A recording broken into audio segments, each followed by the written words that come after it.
It's 2016. I'm 15 years old. And for the first time, I'm realizing that life is challenging. The boys I like don't like me back. I'm drowning in homework. I don't really like my friend group. I'm worried I won't pass my driver's test. I'm realizing that life is full of challenges. And for the first time, I'm really aware of it. Simultaneously, I'm falling in love with Pinterest and I'm becoming obsessed with inspirational quotes. I'm addicted to reading inspirational quotes and I'm addicted to pinning them to my Pinterest board in hopes of building this archive of wise words that I can lean on during these trying times. I'm having sort of a philosophical awakening, or I think I am.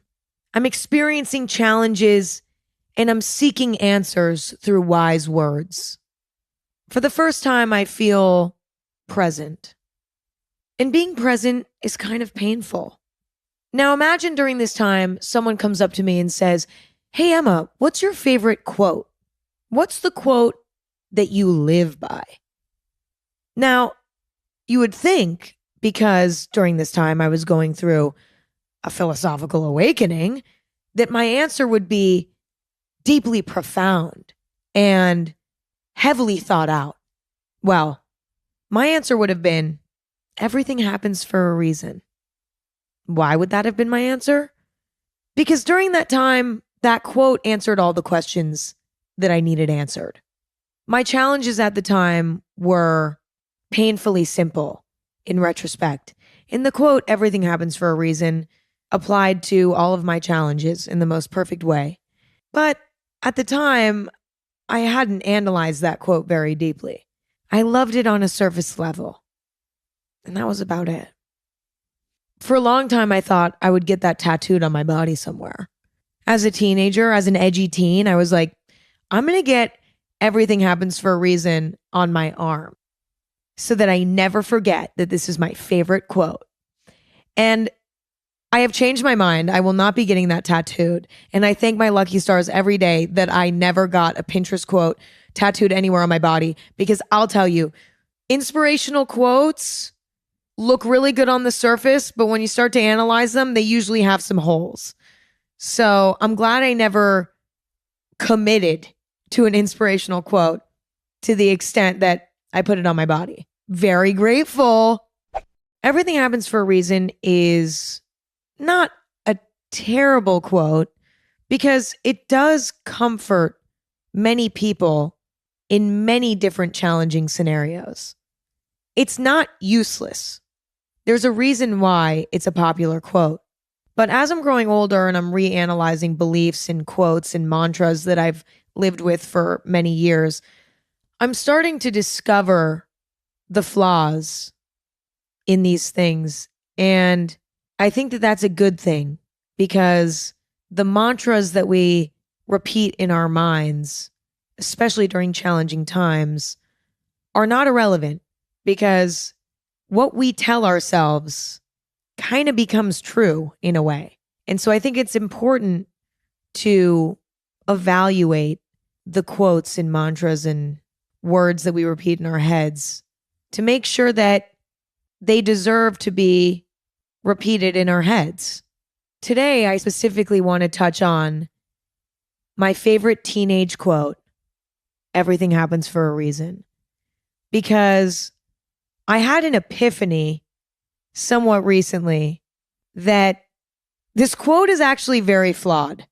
That's not to say that it's not helpful sometimes, but everything happens for a reason is not this magical statement that you can shove into any scenario and it fits. And I sort of used to do that. Things would get tough and I'm like, everything happens for a reason. And it would just soothe my mind enough where I could just kind of move on with my day.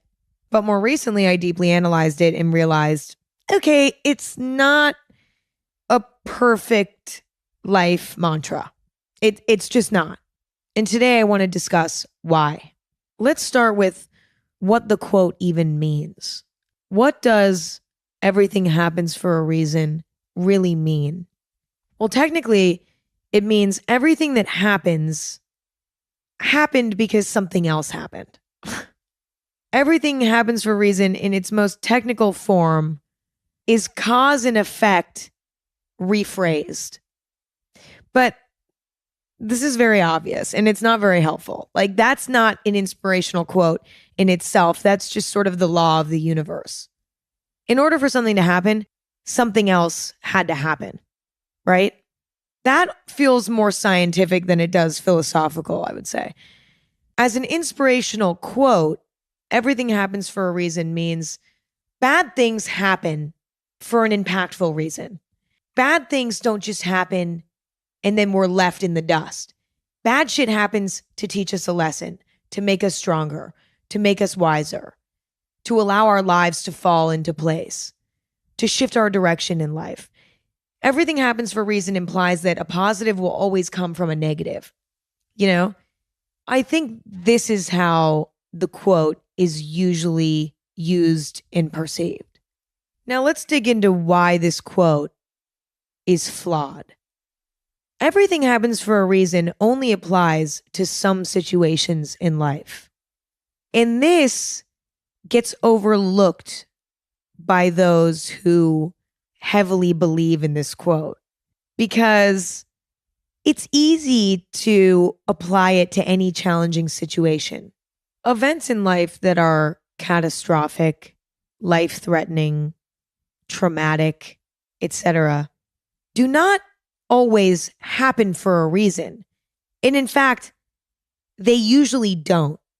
Extreme challenges in life don't have a reason all the time. When someone dies, when there's a natural disaster, when someone is abused, you just can't say everything happens for a reason to that. You can't. Because in those types of scenarios, it's not true. Saying everything happens for a reason to yourself or to someone when there was a traumatic event takes away the right to feel the unfairness of life. Life is very cruel. Life is very unfair. Things happen that are terrible and catastrophic and awful for no reason. That's just how this shit works. And to say everything happens for a reason to something like that is ignoring that truth. It's so important that we're honest with ourselves. And it's undeniably true that catastrophic, terrible things will happen in life and it won't be fair. And the quote, everything happens for a reason, tries to hide that truth and say, no, everything happens for a reason. Everything in life is fair. Because everything happens for a reason kind of insinuates that bad things that happen will lead to positive things down the line. And that's not always necessarily true. Something really bad can happen, and the best case scenario is that you heal from it. And that's okay.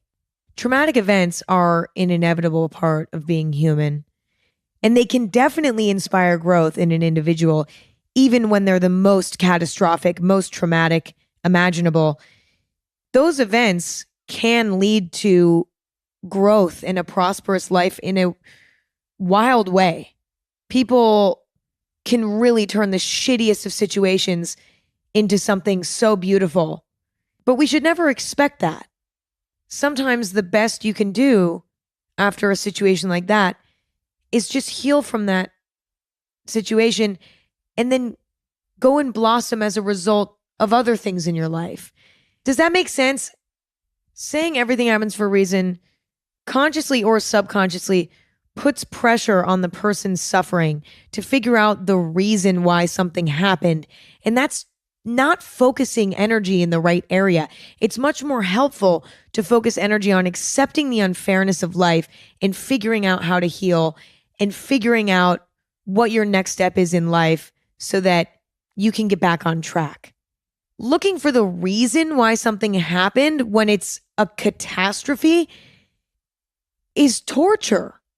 For example, your dog gets hit by a car and dies. This dog was your best friend, your everything. You are heartbroken. You are wrecked over this. Imagine you say to yourself, everything happens for a reason. In what universe could that apply to your dog just getting hit by a car?